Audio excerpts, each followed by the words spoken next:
Hello, শোন মা, তোর শাশুড়ি যখন তোরে কোনো কিছু রান্না করতে বলবে না, তখন বলবি যে পারি না, বুঝছিস?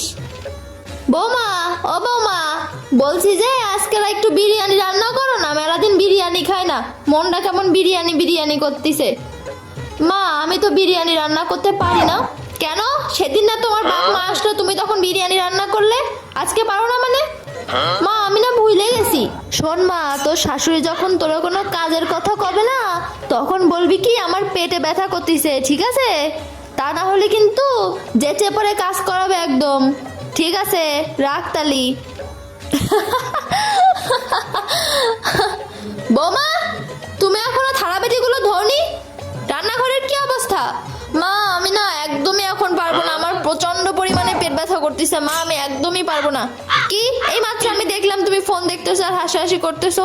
না মা, আমি একদমই পারবো না, আমার প্রচন্ড পরিমাণে পেট ব্যথা করতেছে। উফ, পেট ব্যথায় আমি কথাই বলতে পারতেছি না একদম। আপনি যখনই এই যে আমার কাজের কথা বললেন, ঠিক তখনই আম্মা আমার পেট ব্যথা শুরু হয়ে গেল একদম। উফ। শোন মা, জামাই যখন বেতন পাবে না, তখন সেই বেতনের টাকা সব তোর কাছে রেখে দিবি। এখন বিয়ে হয়েছে, এখন অত মার কাছে বেতনের টাকা রাখতে হবে কেন? একদম বেতন পাওয়ার সাথে সাথে তোর কাছে সব টাকা নিয়ে নিবি, ঠিক আছে? হ্যাঁ, মনে থাকে জানো। রাখ তালি। এই শুনছো, বলছি যে তুমি বেতন পাইছো না? ও, কালকে বাবা। বলছি যে তাহলে বেতন পেয়ে কালকে টাকাটা তুমি আমার কাছেই দিও, ঠিক আছে? কেন বৌমা, তোমার কাছে দেবে কেন? আমার ছেলে তো সবসময় আমার কাছে বেতন দেয়।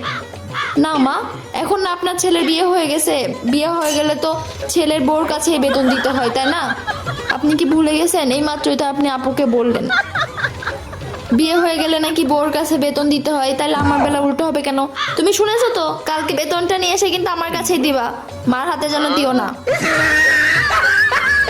के देख लू तुई नोनी से ना मन के